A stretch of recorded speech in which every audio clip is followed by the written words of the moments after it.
আমি একটু এখানে বসে আমি অনন্তকে বলছিলাম যে ডেড বডি না করে তো ভুলই হয়ে গেল, তাহলে ঈদের মধ্যে একটা ভালো একটা লড়াই শুরু হয়ে যেত আমার কাছে মনে হয়। কারণ শুধু ঈদ না, ঈদ ছাড়াও কিন্তু আমরা অনেক সিনেমা রিলিজ করেছি, তখনও মনে হয়েছে যে বাংলাদেশে ফেস্টিভ্যাল চলছে সিনেমার, সবাই এত বেশি আমাদেরকে রেসপন্স দেয় সবসময়। আর যেটার গত বছর তো কিল হিম ছিল, ইকবাল ভাই কিন্তু স্কিপ করে গেছে কিল হিম 2, আমি বলে দিলাম আর কি। নেত্রী দালিরা বলেছে, তারপরে অপারেশন জ্যাকপট, কিল হিম 2 স্কিপ করে গেছেন না, বাট ওইটা কিউতে আছে আর কি।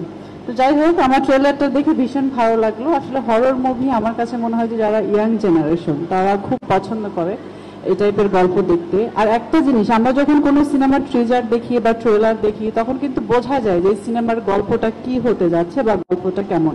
এটাতে কিন্তু গল্পটা বোঝা যায়নি, দ্যাট মিনস এটাতে অনেক চমক আছে, অনেক সুন্দর লাইন আপ আছে অবশ্যই।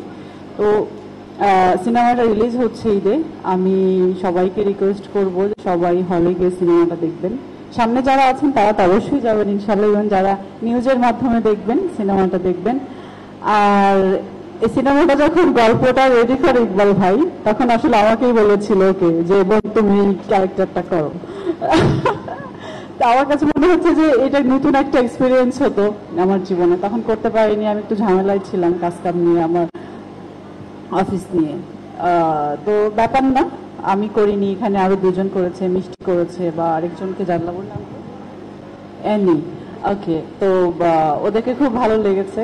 আর মিষ্টি তো খুবই মিষ্টি, খুবই সুইট একটা মেয়ে, ওর সাথে আমার খুব ভালো একটা বন্ডিং।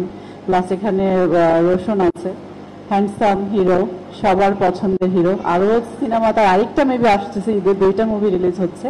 তো সব সিনেমাই দেখবেন আপনারা, সব সিনেমার প্রচার করবেন, সব সিনেমাকে আসলে আমরা এগিয়ে নিয়ে যেতে চাই, আমরা বাংলা চলচ্চিত্রের সাথে কাজ করতে চাই। এটাই হচ্ছে আমাদের মূল উদ্দেশ্য হওয়া উচিত। সব সিনেমার জন্য অভিনন্দন, ভালো থাকবেন, অ্যাডভান্স ঈদ মুবারক।